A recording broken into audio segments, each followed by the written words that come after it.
पाप की गठरी। पाप हर इंसान करता है। ऐसा इस संसार में कोई व्यक्ति नहीं है जो पाप नहीं करता। लेकिन पाप की गठरी किसके सिर पर रखी जाती है? कौन है वह व्यक्ति जिसके सिर पर पाप की गठरी रखी जाती है? वह संसार का सबसे बड़ा पापी होता है। जाने अनजाने में पाप हर व्यक्ति करता है। इस संसार में ऐसा कोई व्यक्ति नहीं है जो पाप नहीं करता। ना चाहते हुए भी हमसे पाप हो जाता है और हमें पता ही नहीं चलता कि हम किसी पाप के भागीदार बन गए।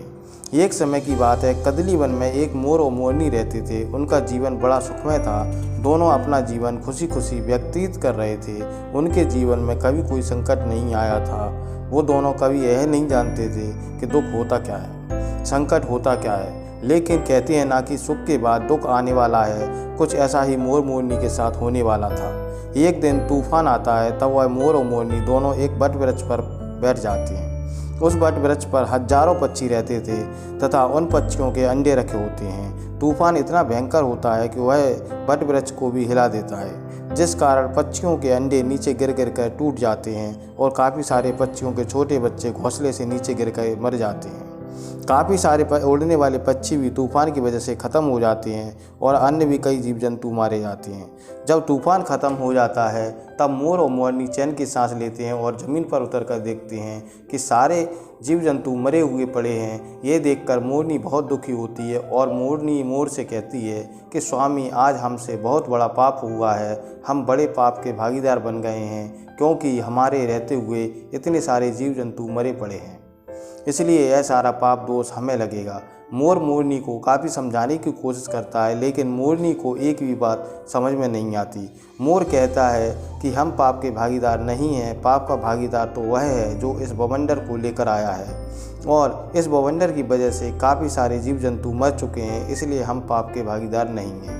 लेकिन मोरनी उसकी बात को सुनने को तैयार नहीं थी। तब मोर मोरनी को एक सुनसान स्थान पर ले जाता है और मोरनी से कहता है कि मैं तुम्हें एक कहानी सुनाता हूँ, जिससे तुम्हें पता लगेगा कि सबसे बड़ा पाप का भागीदार कौन होता है। पुराने समय की बात है, एक जंगल में एक महात्मा जी का आश्रम था। उस आश्रम में महात्मा जी के साथ कई शिष्य रहते थे। उन शिष्यों में से एक शिष्य अंधा था। एक दिन उस अंधे शिष्य की कुटिया के सामने कुछ कीड़े मरे हुए पड़े थे। तब अन्य शिष्य यह देखकर कहते हैं, गुरुजी, इस शिष्य को यहाँ रहने का अधिकार नहीं है। यह पापी है, इसने निर्दोष जीव जंतुओं की हत्या कर दी है। तब गुरुजी कहते हैं, क्या तुमने उसे उन जीव जंतुओं को मारते हुए देखा है? तब वह कहते हैं, नहीं महात्मा जी। कहते हैं, जिस प्रकार तुमने उसे मारते हुए नहीं देखा, उसी प्रकार उसने भी उन्हें मरते हुए नहीं देखा। जब तुम्हें यह नहीं पता कि इन जीव जंतुओं को किसने मारा है, फिर भी तुम उसको दोष दे रहे हो, इसका पाप तुम सबको लगेगा। महात्मा जी कहते हैं कि दूसरों की निंदा करना ही सबसे बड़ा पाप है, और वह जाने अनजाने उस पाप का भागीदार बना देता है जो कि हमने किया ही नहीं है। इसलिए कभी भी किसी की निंदा नहीं करना चाहिए।